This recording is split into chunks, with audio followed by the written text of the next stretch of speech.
yang difahami semua ulama bahwa Quran itu bisa mensyafaati, ya. Masyhur sekali bahwa Quran itu bisa apa? Mensyafaati. Bahkan syafaatnya Quran itu bedanya dengan syafaatnya Nabi adalah syafaatul Quran ini menghalau atau menghadang orang biar gak sampai kena azab. Tapi kalau syafaatnya selain Quran itu yang sudah kena azab diambil dari azab itu. Nah, dalu niki kula kepengin matur teng jenengan sedanten karena niki lami sekali saya kaji bahwa malaikat, nggih malaikat sinten mawon itu juga kena konstitusi aturan fikih. Jadi kalau kita sebagai manusia wajib menghormati orang hafal Quran, enggak boleh nyadui wong hafal Quran, enggak boleh ngidoni wong hafal Quran. Maka malaikat juga kena aturan yang sama. Karena dia, malaikat ini termasuk makhluk yang mukallaf, makhluk yang kena tatanan Allah Subhanahu wa taala. Sehingga Rasulullah sallallahu alaihi wasallam dawuh surat Tabarok disebut Al-Munjiyah, Al-Waqiyah. Surat yang bisa menyelamatkan yang hafal dari siksa kubur. Pokoknya singkat cerita, ada orang itu fasik, mungkin ya layak disiksa. Pas sampai disiksa malaikat, surat Tabarok muncul menjelma sebagai seseorang. Kalau kamu menyiksa orang ini berarti nyiksa saya. Terus kata malaikat, anti mingkalamillah, ya rujuknya memang perempuan karena surah itu dari muannas karena ada taknya. Anti mingkalamillah, kamu ini termasuk kalamu wah. Wa ana akrahu musa'ataki, tentu aku gak berani menyiksa kamu. Ya terus berdebat kata malaikat, ini orang nggak benar, ini orang fasik, saya harus mukuli dia. Kata surat Tabarok, sak fasik-fasiknya aku itu neng atine. Kena nyiksa dekne nyiksa aku. Wahnya debat karena nggak ada mahkamah konstitusi. Terus walhasil terus malaikat bilang gini, ya sudah kita lapor kepada Allah Subhanahu wa taala. Lapor, akhirnya surat Tabarok ini cerita ke Allah, ya Allah, ini orang setiap kali datang ke saya dari sekian surat-surat yang ada di Quran, orang ini milih saya. Yang dipelajari ya saya, yang dihafalkan juga saya. Ini kata surat Tabarok kepada Allah. Jika orang ini hafal saya tidak ngefek ke dia untuk tidak disiksa, maka mendingan saya tidak termasuk kitabika, saya tidak termasuk Quran saja. Wong jadi Quran ora iso nyafaati. Terus kata Allah, lho kowe kok emosi kata Allah. Ya harus emosi dong Gusti. Masa sudah di Quran kok gak iso nyafaati sing hafal. Terus kata Allah, wis aman. Makanya terus banyak orang ngapalkan surat Tabarok. Ya ini sekaligus ijazah nih. Untuk meradam kemarahan malaikat niku apal surat Tabarok. Syukur-syukur apal 114 surat. Oh niku malaikat sinten mawon pun kena ini. Cukup apal Tabarok. Sehingga adatnya orang-orang Jawa selain apal Yasin itu apal Tabarok. Nah saya itu lama sekali mempelajari bab ini. Ternyata di antara pokoknya itu satu, karena malaikat itu kena aturan fikih. Nggih imut nggih, malaikat itu juga kena aturan fikih. Jika orang hafal Quran itu haram disadui, kita haram menghinakan, maka malaikat juga kena aturan tidak boleh menghinakan orang yang hafal Quran. Dan alhamdulillah di banyak surahul hadis, hafal Quran itu maknanya tidak harus hafal semuanya. Orang boleh hanya hafal Tabarok, boleh hanya hafal Waqiah.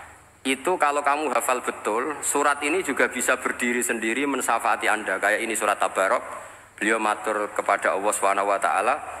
Redaksinya gini, inna fulanan amida ilayya min baini kitabika fata'allamani wa ta'alani. Jadi dari sekian surat yang ada di Quran, orang ini selalu milih saya ya Allah. Jadi gampangannya surat Tabarok, wong saya diprioritaskan orang ini kok saya dingin-dingin saja ketika mau jenengan siksa, ini enggak fair. Apa gunanya saya sebagai kalamu Allah, sebagai kalamuka ya Allah, kemudian tidak ngefek kepada orang ini. Akhirnya walhasil sama Allah surat Tabarok diberi hak syafaat. Makanya akhirnya semua ulama ijma yang bisa mensyafaati itu adalah satu Quran, dua Rasulullah Shallallahu Alaihi Wasallam, ketiga orang-orang soleh dan seterusnya. Tapi yang penting dari ngaji ini adalah bahwa malaikat itu kena konstitusi. Makanya saya punya ijazah untuk jenengan. Malaikat itu bisa diteror, sampean tenang saja. Malaikat itu bisa diteror, bisa dibully. Masyhur itu di cerita Nurul Ghulam, karangannya Syekh Nawawi. Sayyidina Ali yang mbahnya Habib Ali ini, Sayyidina Ali bin Abi Thalib. Ya jadi Rasulullah kita tahu punya menantu yang top alim alamah namanya Sayyidina Ali. Sayyidina Ali ku yang menuso. Jadi dekne ku iseng kepengin roh Umar ku wedi. Mergo mangkel, wong kok ning donya anggere wong tau disentak iku kepengin roh Umar disentak. Wong sak urip-uripe nyentak wong.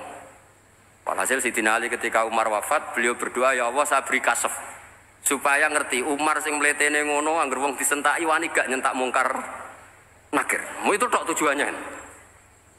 Karena Sayyidina Ali itu orang yang luar biasa, walhasil dituruti oleh pangeran kasef.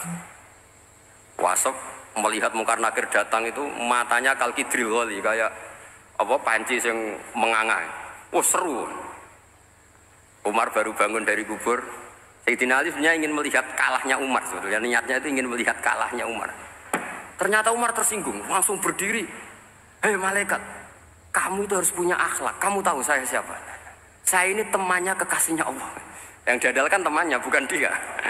Jadi bolehlah neror malaikat itu boleh. Kamu tahu saya ini siapa? Saya ini temannya kekasihnya Tuhan, kekasihnya Allah. Ya ke sapa? Kancane Nabi Muhammad. Itu panik mungkar nakir. Panik terus matur Allah, ya Allah ini ada orang yang saya teror malah saya diteror. Siapa dia? Umar, temannya kekasihmu. Kata Allah, yo kowe iku yo sing diakhlak sithik, mosok ambek kancane Nabi gitu. Semenjak itu terus sopan jawab mungkar nakir. Tapi Sayyidina Ali gagal ngelihat Umar kalah. Padahal cita-citanya kepengin Umar sekali-kali kalah. Jadi ada sekian cara untuk apa ya, kalau dibahasakan untuk meredam malaikat. Masyhur ada ulama alim alama pekerjaannya mengajar tauhid. Ajar tauhid lah, mungkin tauhid primbon sampai tauhid apa. Ketika meninggal sama malaikat masih ditanya marbuka, manabuka dan seterusnya. Imam Malik datang, "Hei malaikat, ini guru tauhid, saurip-uripe mulang tauhid. Kowe ora tau mulang kok takok sing tukang mulang. Sing sopan." Ya sudah enggak usah tanya.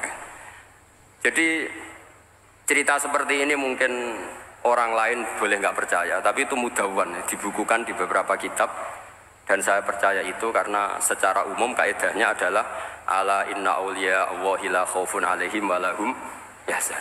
Tetap lahumul busyra fil hayatid dunya fil akhirah. Artinya kalau wali itu ngalami ketakutan ketemu mungkar nakir, berarti dia tidak punya busyra fil akhirah.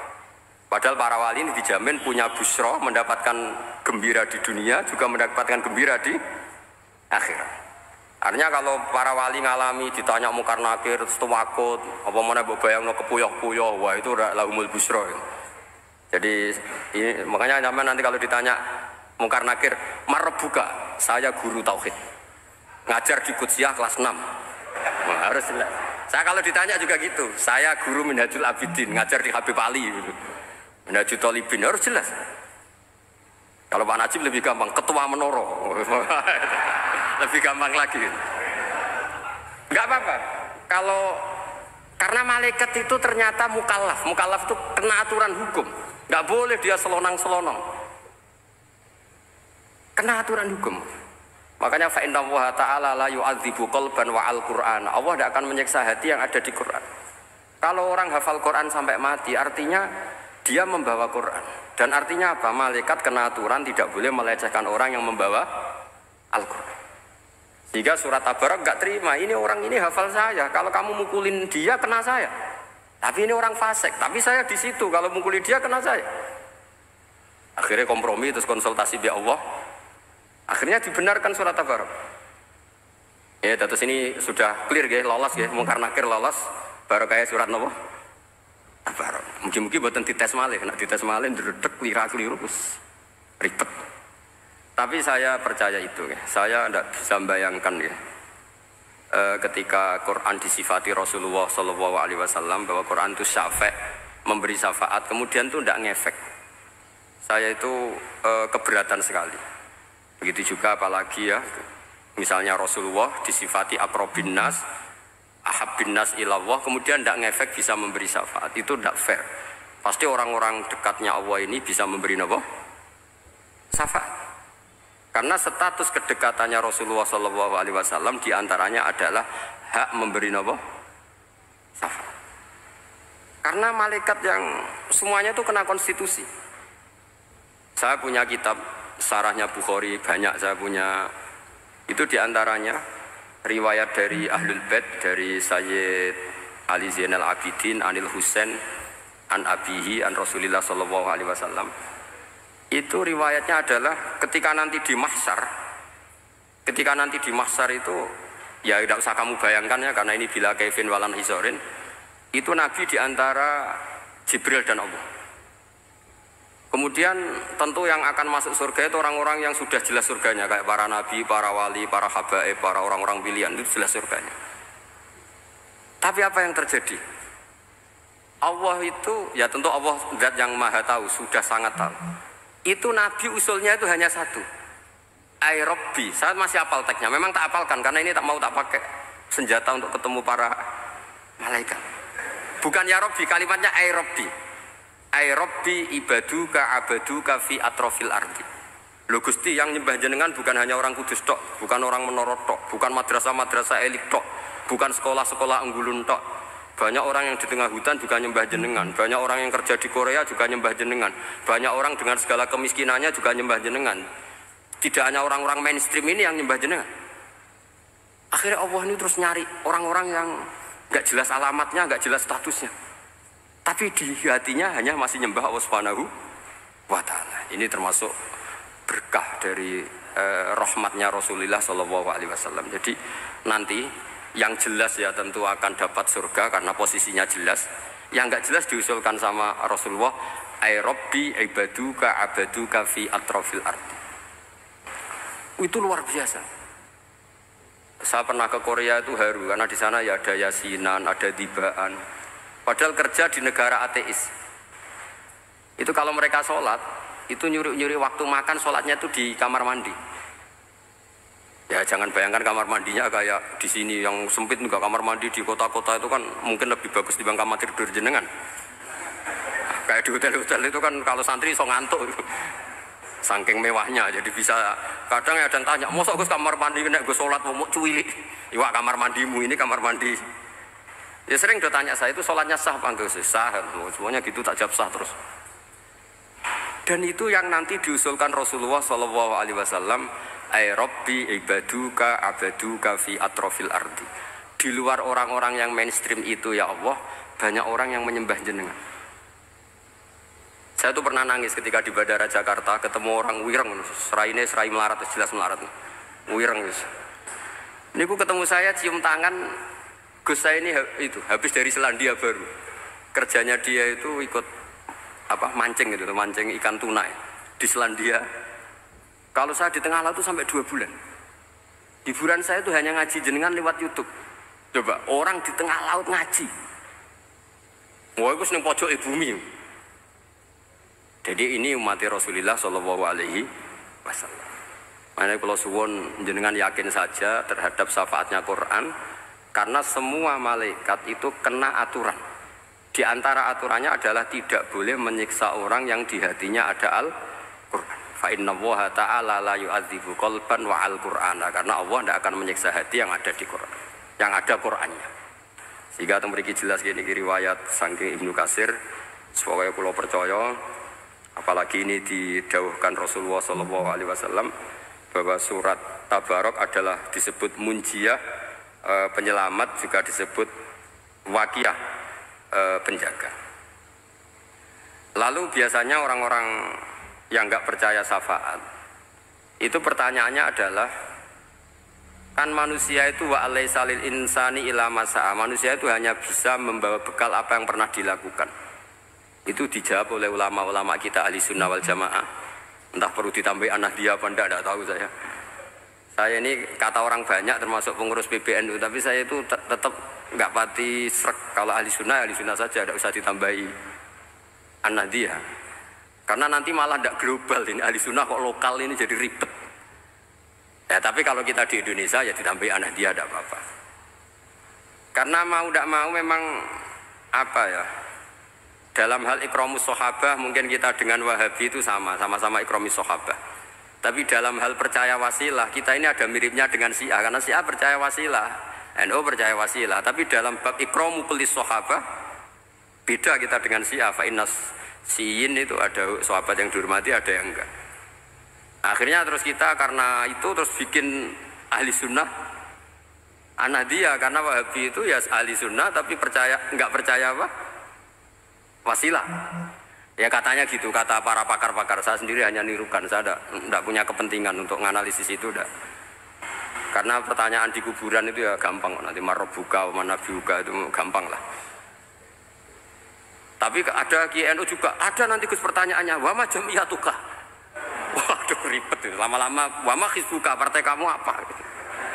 Ribet kan kalau semua orang kreasi nambahin, malah ribet kan. Tapi lewat ngaji ini saya pastikan bahwa surat Tabarok itu luar biasa. Terus saya teruskan. Wa qad rawat Tabrani wal Hafidz Ad-Diya al-Muqaddasi min tariqi Salam bin Musatruse qala Rasulullah sallallahu alaihi wasallam suratun fil Qur'ani khosomat an sahibiha hatta adkhalathul jannah. Jadi ada surat di Quran yang mati-matian membela yang hafal sampai surat itu memasukkan orang itu ke surga, yaitu tabarakalladzi biyadihil mulk. Ini yang An Ibnu Abbas dan qala daraba ba'du ashabin Nabi sallallahu alaihi wasallam khiba'u ala qabrin wa wala yahsibu annahu qabrun. Fa idzan qabru insanin yaqra'u surat al-mulk hatta khatamaha. Fa atan Nabiy sallallahu alaihi wasallam faqala hiyal mani'ah hiyal munjiyah tunjihi min adzabil qabri. Jadi ada sahabatnya Nabi karena kemalaman dia bikin tenda di kuburan. Dia enggak ngira kalau itu kuburan. Ternyata di situ ada orang Sohibul Qabri ini baca surat Tabarok. Baca surat Tabarok. Kemudian peristiwa itu dilaporkan ke Rasulullah. Jawabnya Nabi apa? Memang surat Tabarok itu al-mani'ah, yang bisa menghalau atau menolak azab. Terus hiyal munjiyah, memang surat Tabarok itu menyelamatkan tunjihi min adzabil qabri, akan menyelamatkan orang itu dari siksa kubur. Ikut ke sekolah. Wa qala Tabrani haddatsana Muhammad bin Hasan. Terus qala Rasulullah sallallahu alaihi wasallam lawaditu annaha fi qalbi kulli insani min ummati.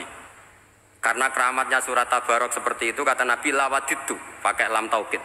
Yakti seneng ingsun annaha di surah yaitu Tabarok fi qalbi kulli insani min ummati.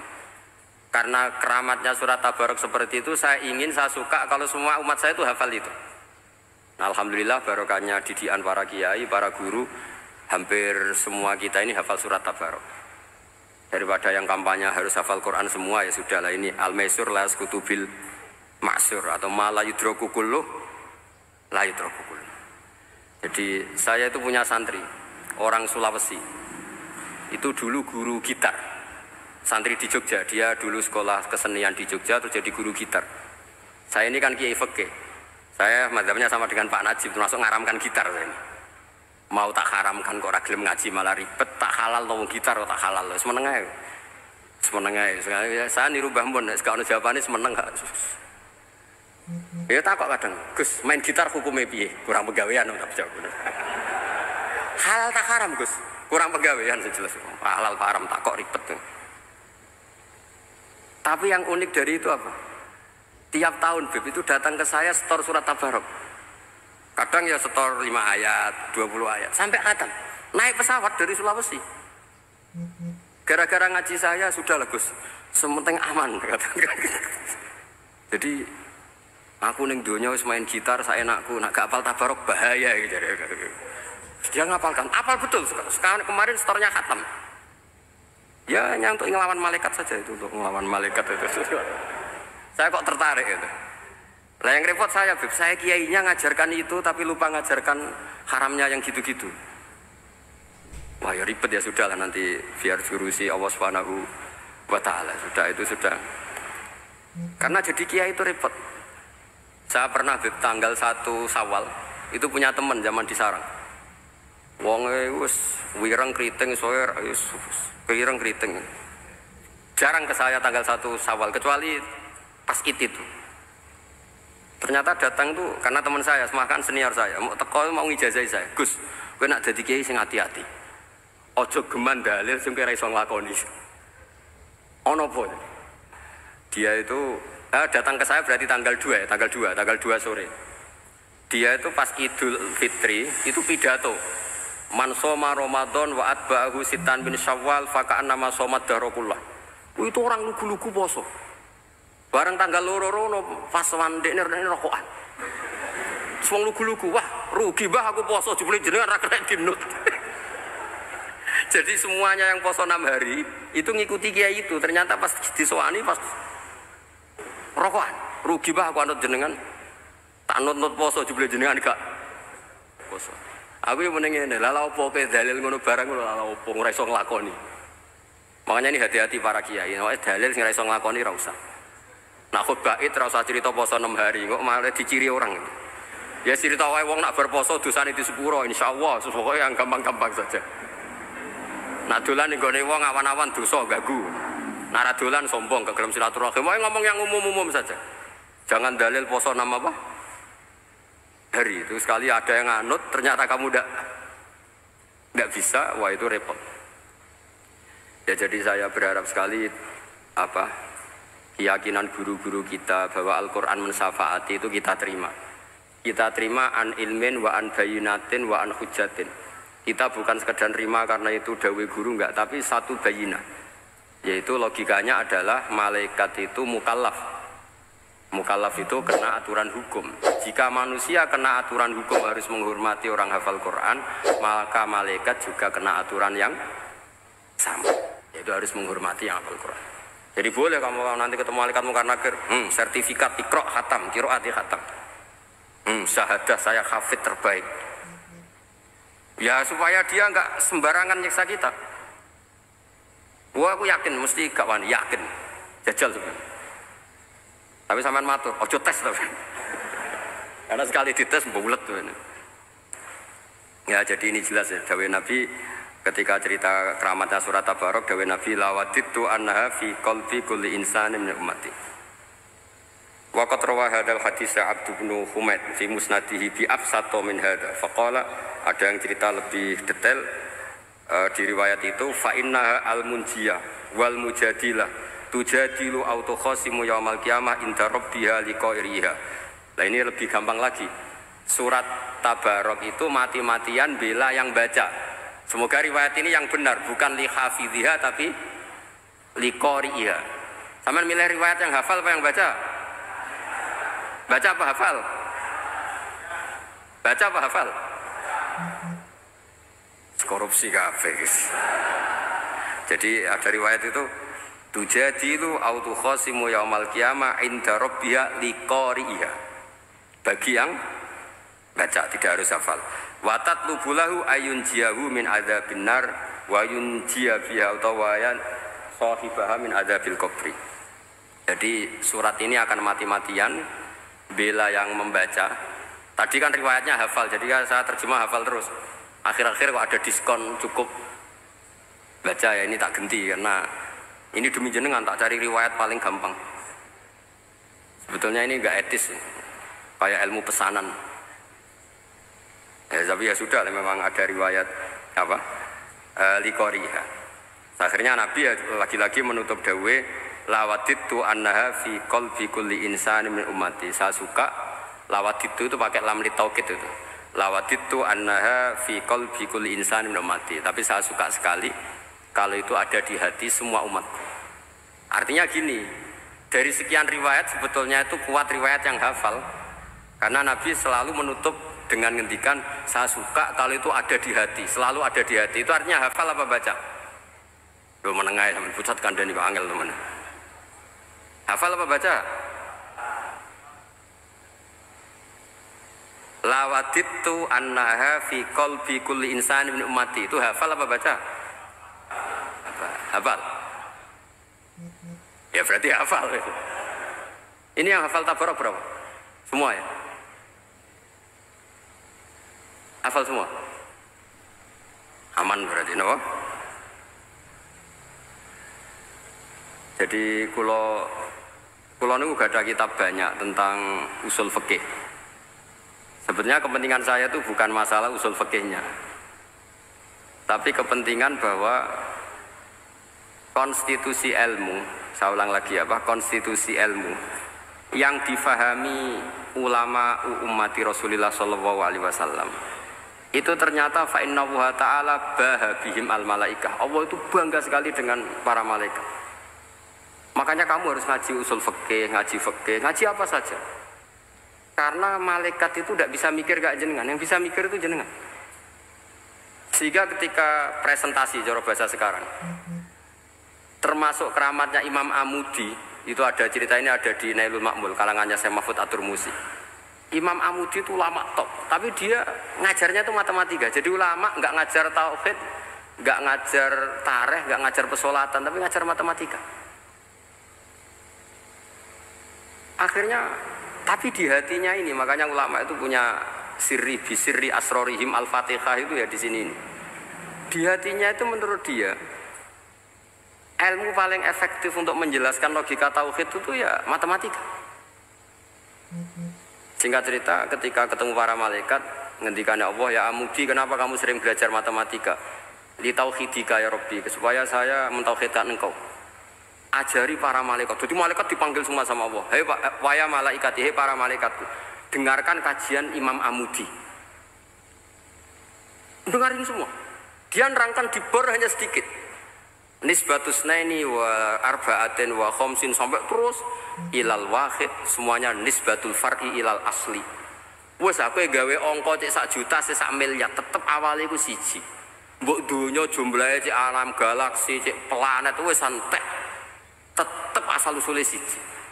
Kabeh iku pengembangan nisbatul far'i ilal asli. Liyane zat sing wahid iku kabeh far'un, cabang mintil kal wahdah. Malaikat manduk-manduk kabeh iya, kabeh iku kok Allah. Jadi angka sebanyak apapun itu ya nisbatul far'i ilal asli. Jadi 2 ya enggak asli, yang asli 1. 5 ya sama, 1 miliar ya sama, 1 triliun semua. Berapapun jumlahnya bilangan, semuanya adalah far'un minal wahid. Terus kata Allah, oh iki lho ulama bu pinter tenan nerangno tauhid. Nah, malaikat kan monoton. Pokoknya wiridan sudah gitu dok. Akhirnya, padahal malaikat ini pernah nggak terima ketika ulama itu masuk surga duluan, karena kan wiridan ini lama malaikat. Tapi ternyata apa? Kata Allah, kowe wiridan terus wajar gak di nafsu. Manusa tak kei nafsu jek eling aku. Akal terbaiknya dipakai untuk saya kata Allah, yaitu untuk litauhidi, untuk mentauhidkan saya. Itu Imam siapa? Amudi. Jadi dia.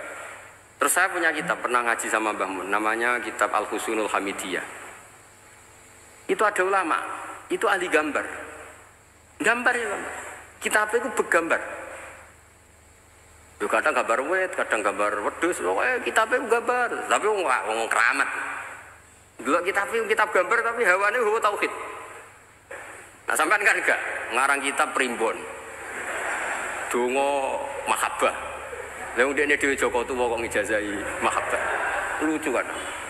Ana kiai fakir jal ijazah jal berizki yo ngijazahi udah dekne dhewe. Fakir. Lha sing repot meneh. Wong dene dhewe ra cerdas ngijazahi ilmu laduni. Seribet. Wong dene dhewe ra cerdas ngijazahi ilmu napa? Ternyata di akhir kitab itu dijelaskan gini. Fa inna hadhihi suwara, semua gambar ini awaluha min nuqtah wahidah. Awalnya adalah dari 1 titik. Jadi famadarul wujud adalah an-nuqtah, 1 titik. Nuqtatul wujud yaitu Allah Subhanahu wa taala. Mbok kowe gambar seruwet apapun. Wis aku gambar benang paling ruwet sing ra iso diurai. Awalnya 1 titik apa 2 titik? 1 titik. Makanya masyhur dalam dawuh para ulama, Quran dikumpulkan di surat Fatihah. Surat Fatihah dikumpulkan di Bismillah. Bismillah dikumpulkan di titiknya ba. Nah titik ba ini disebut bi kana makana wa bi yakunu mayakun. Karena lewat titik bi ini, karena saya yang ada menjadi ada, dan karena saya yang mau ada akan menjadi